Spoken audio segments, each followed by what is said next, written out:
Hi guys, at eto na nga, nagle-labor ng aming Sophie. At dahil January 7 ang kanyang due date, ayan, ang tagal niya nagle-labor guys. 3 days siyang nagle-labor. Grabe oh, iyak-iyak na siya dyan. So, lagi siya nagpapahele, nagpapababy. Kaya naman si Mami Gingy to the rescue sa aming baby Sophie. Pangatlong panganganak niya na sa niya na ngayon guys niya. Ayan, nanganak na nga siya guys. Sobrang hindi kami nakapag-prepared. Ayan, thank you sa Lord kasi after kong ma-anoint, dahil siya ay masakit na antiyan, tagal niyang mga anak, pinanan ko siya ng oil at pinag-pray. At maya-maya nga ay nanganak na siya. At thank you kay Baby Jane dahil ginising niya ako dahil ako'y nakatulog. Napuyat si Mami Gingy. Ayan ang kanyang inunan. Kala ko baby na patay. So, pangatlong panganak niya guys. Yung pangalawa, nakunan siya, 2 puppies. Oh, kawawa naman yung dalawa na iyon. So, ayan na nga. Sobrang hindi talaga ako nakapaghanda sa mga gamit niya.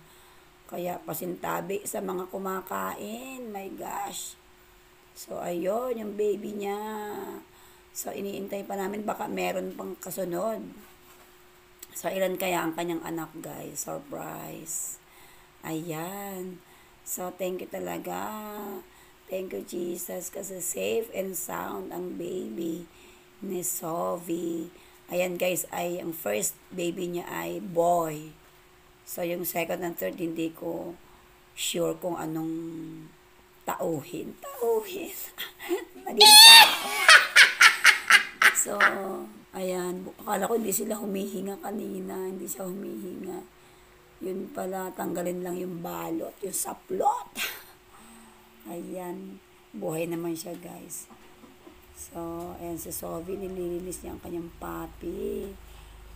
At, ayan, busy ako sa paglilinis sa kanya. Ayun na nga yung pangalawa, grabe. So, pasintabi uli at wala akong gloves talaga. Sobrang di ako nakapaghanda dyan. Kaya ayan, buti na lang marami akong tissue. Yak! Kadiri talaga yon. At yun ang pangatlo, guys. Yun ang pangatlo. So, ilang kaya yung anak nila lahat? Niya lang pala.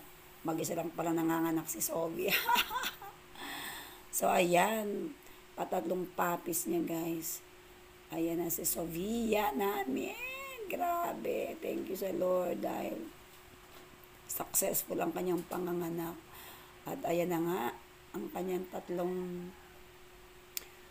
makukute na puppies. Grabe, sobrang thankful kay God. At talaga namang hindi lang sa tao, nag-guide si Lord sa maging sa sa animals, 'di ba, sa hayop. Basta yung passion natin sa prayer, sumasagot si Lord, 'di ba? So, ganun talaga kabuti ang Panginoon. Basta ikaw'y tapat na nanalangin, di rin ginang Diyos ang ating panalangin. Kahit ipanaman sa ating alagang hayop. Ayan, nililinis ko si Sophie. Ayan na nga, talaga na. Ayan na talaga, guys. Sobrang thank you sa Lord. Ang lilikot nila. Thank you, thank you. Grabe yung aking katuwaan dito. Hindi kami pinahirapan ni Sophie. At ayan si Prince. Kinulong muna namin dahil ang kulit. Baka kainin, kagatin. Ay.